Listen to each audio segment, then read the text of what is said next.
갑상선 기능과 건강을 유지하기 위해서 일반 성인의 경우에 하루에 150 마이크로그램 정도의 요오드를 섭취하도록 권장하고 있고, 우리가 생일날 꼭 찾게 되는 미역국 같은 경우 한 그릇에 약 400에서 500 마이크로그램 정도의 요오드를 섭취하는 것과 동일하기 때문에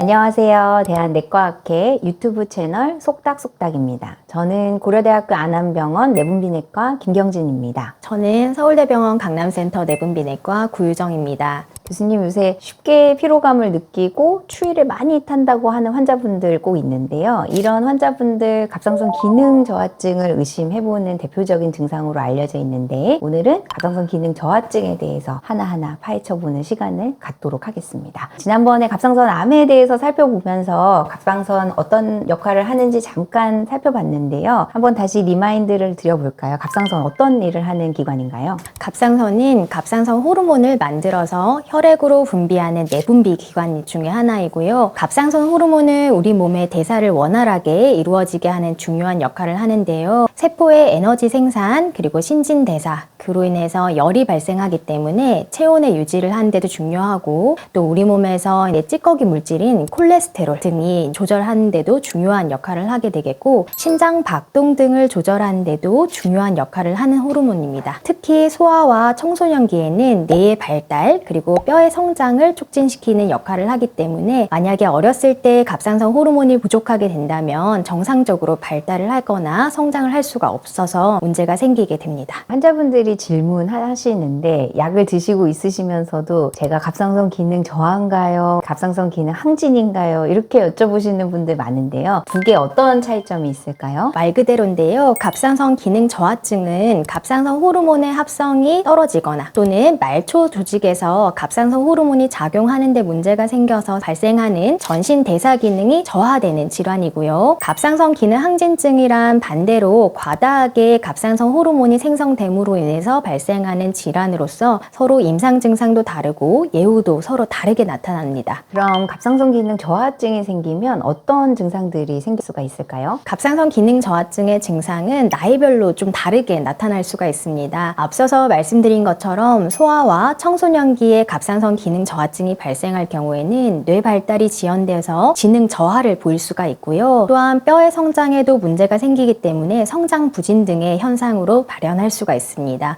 그리고 청소년기에 사춘기가 일찍 나타나는 성조숙증도 나타나기도 합니다. 하지만 성인에서는 갑상선 기능 저하증의 심한 정도 그리고 얼마나 빠른 속도로 갑상선 기능 저하증이 생기냐에 따라서 증상이 아예 없는 무증상부터 불편감 또는 심한 증상을 유발시키기도 하는데요. 갑상선 기능 저하증과 관련된 증상은 피로감, 전신 근육통, 기억력 저하, 탈모, 그리고 추위를 쉽게 타는 추위불내성, 맥박이 느려지고 몸이 붓거나 손발이 저리고 체중이 증가하기도 하고 목소리가 쉬기도 합니다. 또한 피부가 거칠어지거나 창백하고 누렇게 뜨는 증상을 호소하기도 하고, 소화불량, 변비, 생리불순, 불임과 유산, 성욕 감퇴 등 여러 가지 모습으로 나타날 수 있습니다. 하지만 이러한 갑상선 기능 저하증의 증상은 사실 건강한 우리들도 일상생활을 하면서 종종 경험을 하는 피로감이라든지 변비, 체중 증가나 거칠어진 피부 등 애매한 부분이 많습니다. 그래서 갑상선 기능 저하증을 증상만으로 진단하기는 어렵고, 원인이 불명확한 고콜레스테롤 혈증을 보이거나 빈혈, 저나트륨 혈증 또는 불임 등을 보일 경우에는 갑상선 기능 검사를 통해서 갑상선 기능 저하증이 유발되진 않았는지 혈액 검사로 확인을 해볼 필요가 있겠습니다. 그러면 이런 갑상선 기능 저하증 도대체 왜 생기는 걸까요, 교수님? 우리나라의 경우로 말씀드리겠습니다. 우리나라에서는 갑상선 기능 저하증의 대부분인 80% 정도가 하시모토 갑상선염이라고 하는 자가면역성 갑상선 질환에 의해서 발생하고 있고요. 나머지 20% 정도가 갑상선 수술로 인한 절제술 그리고 방사선 요오드 치료로 인해서 갑상선 세포가 파괴되어서 발생하고 있습니다. 이외에는 출산 후에 갑상선 세포가 파괴되면서 발생하는 산후 갑상선염이 1에서 5% 정도를 차지하고 있고, 드물지만 요오드 과잉 섭취로 인해서 발생하기도 하고요. 또는 어떠한 치료제, 특히 특히 부정맥 치료라든지 항암 치료에 사용되는 특정 약물을 사용하면서 발생하는 2차적인 원인의 갑상선 기능 저하증도 발생하고 있습니다. 정말 다양한 원인들이 있네요. 근데 이런 갑상선 기능 저하증은 그럼 어떻게 진단할 수가 있나요? 갑상선 기능은 혈액 검사로 평가를 할 수가 있습니다. 갑상선 기능 저하증은 말 그대로 갑상선 호르몬이 부족한 질환이기 때문에 갑상선 호르몬인 T3와 T4가 정상 범위보다 낮게 측정됩니다. 한편 우리 몸에는 갑상선 호르몬뿐 아니라 여러 가지 중요한 호르몬들을 조절하는 호르몬 중추가 내하수체라고 하는 뇌 한가운데에 위치한 내분비 기관에서 하고 있는데요. 여기에서도 갑상선 호르몬을 자극하는 호르몬, 즉 갑상선 자극 호르몬인 TSH를 만들어냅니다. 우리 몸에서 갑상선 호르몬인 T3와 T4가 부족한 갑상선 기능 저하증이 유발되면 내하수체에서는 이를 극복하기 위해서 갑상선 호르몬을 더 많이 만들어내라는 신호를 갑상선 쪽으로 전달하게 되는데, 이때 갑상선 자극 호르몬인 TSH의 혈중 농도가 증가하게 됩니다. 그리고 갑상선 기능 저하증에서는 갑상선 호르몬과 갑상선 자극 호르몬 이외에도 중요한 혈액 검사가 있는데요. 갑상선에 대한 자가 항체인 TPO 항체, 그리고 항갑상선 글로불린 항체가 그것입니다.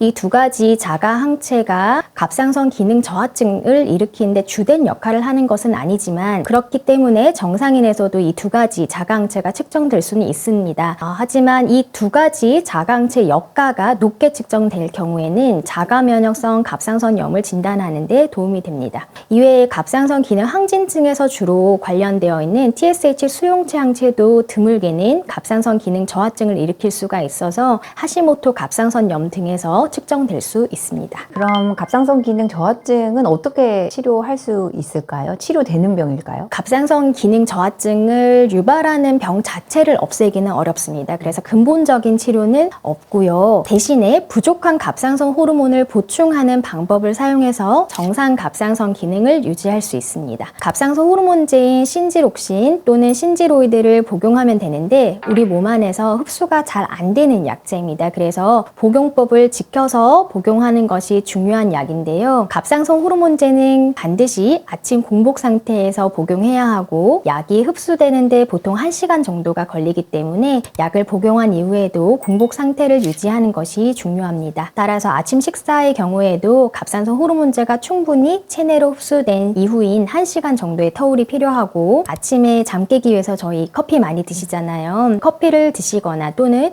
홍차라든지 그런 액체류, 아니면 고혈압 약이라든지 다른 약제들을 드실 때도 갑상선 호르몬제와 시간 터울을 두는 것이 원칙입니다. 그렇지만 한 번 흡수된 갑상선 호르몬제는 체내 반감기가 약 일주일 정도로 길기 때문에 하루 1회 용법만 지켜도 충분합니다. 복용 중인 갑상선 호르몬제가 적절한 용량인지에 대한 확인 역시도 중요한데요. 혈중 농도가 안정화되는 데는 약 4에서 6주 정도의 시간이 소요가 되기 때문에 이 정도의 시간이 지난 후에 혈액 검사로 적정 농도인지를 확인할 수가 있습니다. 따라서 용량이 변경이 되거나 또는 시작하는 용량에서 내 농도가 정상적인 갑상선 호르몬으로 올라갔는지 여부는 4에서 6주 정도가 지난 이후에 평가가 가능합니다. 갑상선 호르몬제를 복용할 때 한 가지 주의하실 사항이 있습니다. 아무래도 갑상선 호르몬제는 근본적인 갑상선 기능 저하증의 치료제가 아니고 호르몬을 보충하는 요법이기 때문에 굉장히 오랜 기간 먹게 되는데요. 대체로는 매우 안전한 약제이기 때문에 장기간 복용에 따른 부작용은 없는 것으로 알려져 있지만, 기저에 심혈관 질환을 동반하거나 또는 고령일 때 갑상선 기능 저하증에서 처음부터 높은 용량의 갑상선 호르몬제를 투여하게 되는 것은 부정맥, 심부전, 협심증이라든지 심근경색증, 뇌혈관 질환 등이 유발될 수 있고, 또는 있는 병이 악화될 가능성이 있기 때문에 이럴 경우에는 낮은 용량부터 시작해서 서서히 증량하는 것이 필요합니다. 그리고 만약 갑상선 호르몬제를 복용하던 여성이 임신을 하게 되었을 때는 좀 더 많은 갑상선 호르몬이 필요하게 되고, 특정 약, 특히 결핵약이라든지 항경련제, 칼슘이라든지 철분제, 위장약 등의 약물을 복용할 경우에는 갑상선 호르몬제가 흡수가 잘 되지 않거나 또는 체내로 흡수된 갑상선 호르몬의 대사가 빨라지기 때문에 더 많은 갑상선 호르몬제를 투여해야 되고, 반대로 나이가 들어감에 따라서는 일부에서는 갑상선 호르몬제의 감량이 필요한 경우도 발생합니다. 네, 흔히 갑상선에 요오드가 많이 들어가 있는 음식, 김이라든지 다시마, 해조류 얘기하시는 하시는데요. 이런 갑상선 기능 안 좋으면 요오드 많이 먹으라고 하는데 이 얘기 맞는 걸까요?